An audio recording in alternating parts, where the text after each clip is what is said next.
Hello, welcome to the sideboard here at Grand Prix Charlotte. I'm Nick Miller alongside the Esper Master, Shaheen Soorani. How you doing, sir? Good. I'm doing great. Thanks for having me on again. Of course you're playing Esper. Oh, wait. Oh, wait a minute. No, you're not. Now, you told me last week at the Invitational, I've got an Esper deck that you're going to love. Right. Well, you don't. I don't. But you do have a new-aged Blink Riders deck that I also love, clearly paying attention to the results from last weekend's Invitational where Tron and Amulet were just all over the place. Absolutely. You are looking to just really please Patrick Sullivan today and just blow up all the lands. You know, I actually am people say I'm a closet red mage, and I need to yearn to get out. I actually made a joke on Twitter about that, and the first response was Kai Bood saying that once you play it once, then you'll be good. You know, once you start winning. I was like, all right, yeah. So, I mean, I played Ponza-style decks back in the day, and this is just a take on the old Worlds 2006 deck that I did okay with, so really excited to play it today. We've seen you sleeve up red cards before, and it's always a spectacle, so when someone expects to see what Esper coming out of you and you just go ahead and play Fulminator Mage and that kind of stuff. So let's go over the basics here.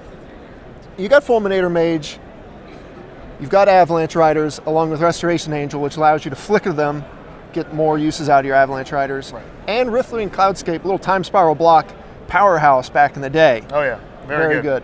So that's your base here of your creatures. Then you have Molten Rain, Spreading Sea, and my favorite, Boom Bust.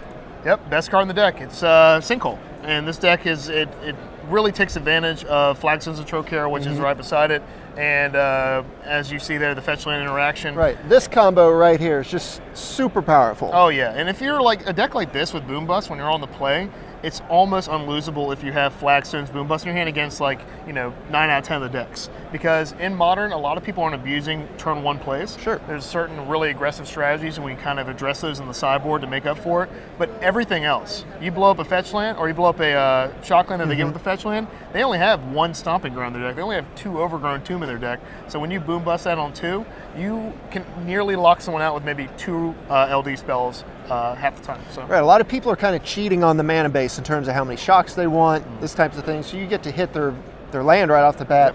They're going to have trouble casting spells. Combine that with Molten Rain, Spreading Seas, and Fulminator Mage. They're going to be hurting to play some spells. Got him where it hurts, and it's definitely only fun for one player. This deck is only fun for one player, and it's actually one of the big sells of this deck too. Mentioning all that, it's fairly easy to play. It's probably one of the easier decks I've ever built to play. Okay. It's really like you are just being the aggressor. You're just blowing up all their land, and I like to argue that it's a low control. Sure. I don't win until way later. Yeah. I mean, we got 2 2s for 5. Once their opponent's discarding cards because they can't play them, then you'll start winning. Exactly. You subscribe to the Glenn Jones philosophy of making sure you have all the fun on your side of the board. That's what Magic is, right? One person has fun. I mean, it's one of these decks where you can come to a tournament with this, and it definitely punishes those who keep bad hands. Sure. It has the aggro benefit there, because usually aggressive decks punish those who keep weaker hands. But then it also punishes those who are playing like Tron, where they are abusing 3-mana Karns, Sure. and this is something to really check them. We played 20 games against Tron, and they won 1 game. 19 out of 20 win for this deck. Not bad. Yeah, it's not bad at all. Good numbers. And same thing with Amulet Bloom. Yeah. Very tough matchup for them to win, and you're just really abusing them because they're trying to cheat their big cards into play, and this is kind of like the check for them. Right. Definitely. We've seen Amulet, do their land, not really have anything, hope to get the bounce land going, and you blow up that bounce land on your 3rd turn. They're not going to be doing much after that. Oh yeah, and even on turn 2, like using Spreading Seas early, using a Boom Bust on 2, even like Remand almost acts as an LD spell in this format, because when you Remand on 2 and then you blow up the land they use to cast that spell, a lot of times they won't have the color requirements to replay. And so I've noticed that Remand has been an all-star in this deck. Yeah, your spell suite here, once you get past the land destruction and creatures, you have Remand, of course, Lightning Bolt, Premier Removal Spell, Lightning Helix, Dismember, and a Johnny. Notably, no Path to Exile, but of course, can't really do that when you're trying to take out all their lands. It hurts not to play Sword of Plowshare, but in this format, Path is great, but in this deck, like you said, is just not castable.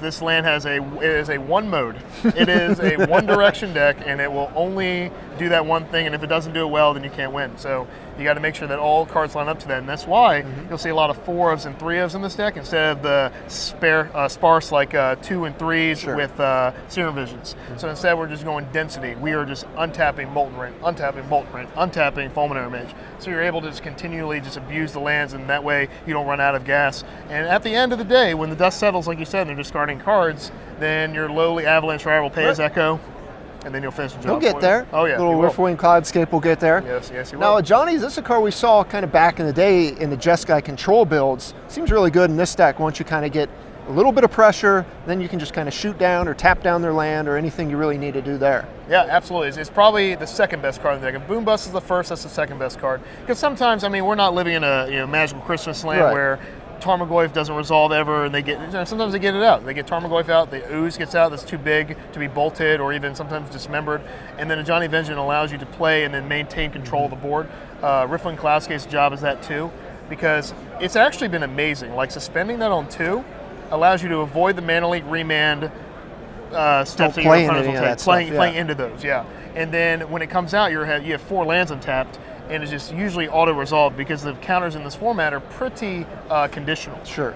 So you have those emergency answers like a Johnny to do that. A Johnny's so easy to protect. A Johnny's ultimate is, goes with the theme of the deck, theme deck. Yeah, theme deck. Blow up all your lands deck. So, and the life gain's a huge part, because after board, we have 3 of Johnny Main, but 3 of Johnny Main, 4 Helix, 4 Bolt, 4 Core Firewalker, which I didn't know till yesterday that you gain life too. Because how many red cards have I played in my life? Yeah, the red spells you're playing help you out. Oh yeah, so that's why I was like, I should play Pulse maybe a little bit and kind of change it up. No, Core Firewalker in this deck is because this is a mono red deck if you look at it, because the blue spells are so few and far between. You have Remand, you have Riftwing, you have Spreading Seas, you have Resto, and you have a Johnny, which is red, and the rest of the cards are red. Right. Your red deck splashing 2 colors basically. Absolutely, yeah.